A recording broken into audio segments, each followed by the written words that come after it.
This summer, the parent company of Arizona Public Service poured $50,000 into a short-lived committee that helped the campaign of Robert Meza, a Democratic candidate for an Arizona legislative district in Phoenix. The case not only exemplifies how far corporations go in order to influence even seemingly minor local races, but it also shows how far the law allows corporate influence to visibly, openly penetrate elections. The circumstances of this PAC, Friends of Robert Meza, hit a singularly Arizona nerve. APS has been heavily criticized for spending millions to influence electoral races in recent years. Meza is a Democratic Arizona state senator representing District 30, which covers a chunk of northwest Phoenix. Having reached his term limits as a state senator, he is running this year for the Arizona House of Representatives, in the same district. Meza told Phoenix New Times that he was not aware of the PAC until we asked him about it. "I had heard of other PACs in our legislative race," he said. "I'd never seen Friends of Robert Meza." He said he was not aware that Pinnacle West had donated $50,000 to the PAC, and he disputed the idea that the money affected the outcome of the primary. "I think if it's legal, Pinnacle West can do whatever they want." Robert Meza, Arizona State Senator. Facebook, Twitter. More shares. "Even without the money, you say $50,000, I would have still won," Meza said, adding that he had raised $95,000 on his own. Campaign finance records show he raised less than that, about $87,600 as of August 11.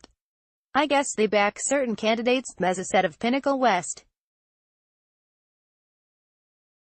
"I think if it's legal, Pinnacle West can do whatever they want," Meza said. "I can't tell them what to be doing." In March, Meza co-authored an opinion article in the Arizona Republic opposing Prop 127, the renewable energy ballot initiative that APS fiercely opposes. The next month, the Energy and Policy Institute, a watchdog group that advocates for clean energy and against fossil fuel interests and is a fierce critic of Meza, reported that Meza had received thousands of dollars in personal income for work done for groups funded by APS. Friends of Robert Meza registered as a political action committee on July 8, 2018. On July 25, cash began flying, campaign finance records show. That day, the Arizona Chamber of Commerce donated $5,000, and the PAC spent $6,000 on signs, flyers, door hangers, handouts, and canvassers. The next day, July 26, Pinnacle West donated $50,000, and the PAC spent $21,740 on more flyers, handouts, door hangers and canvassers. Arizona Senator Robert Meza as leg.gov. On July 27, the PAC bought $20,452 of direct mailers and spent $4,160 on website services. It also spent $2,000 on legal services with Statecraft, a Phoenix-based law firm that counts Donald Trump and Carly Fiorina among its clients. Meza, along with Raquel Taryn, won in the Democratic primary on August 28.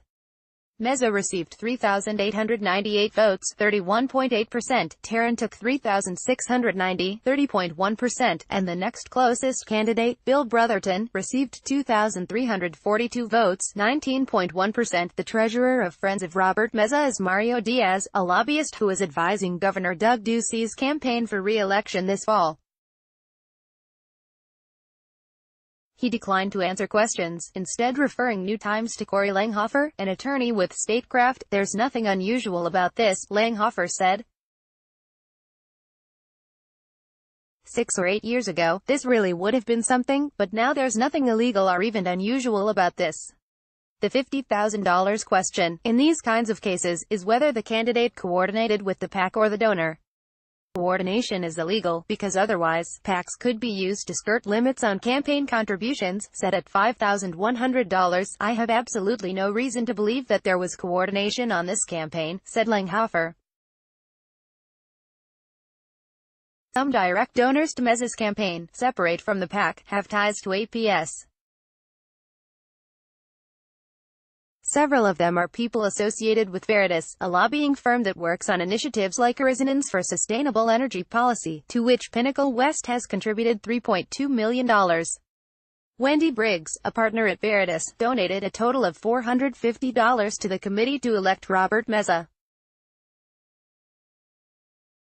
Jeff Sandquist, an attorney at Veritas, and Jay Caprasi, the director, each donated $200. Others at Veritas donated $50 or $100.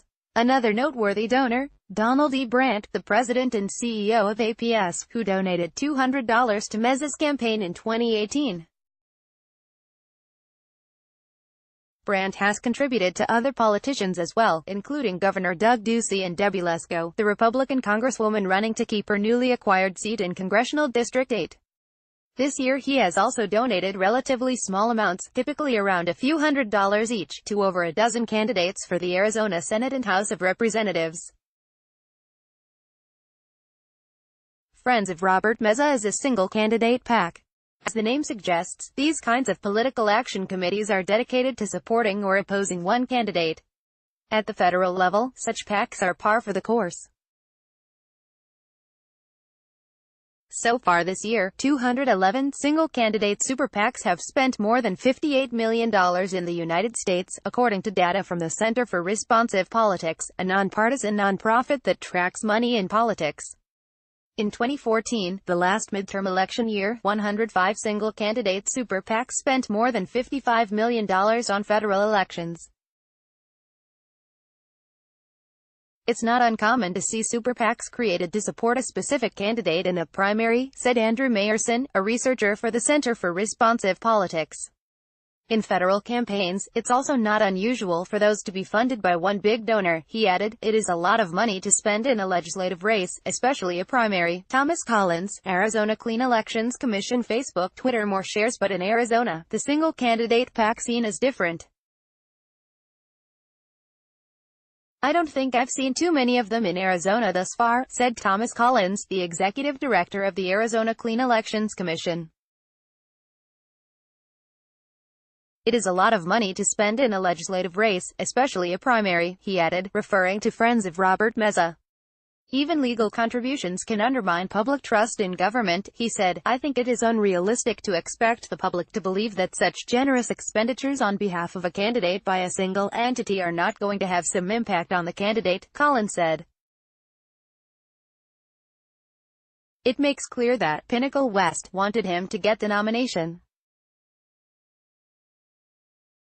And that was their main goal. I think we all know that when you're getting large amount of money in your race, it happens all the time. Those politicians feel beholden to special interests, said Rupali Desai, an elections lawyer at the firm Coppersmith Brockelman. She added that a candidate who receives APS money probably has a sense of obligation to them. Correction, this article previously misstated the position Debbie Lesko is seeking.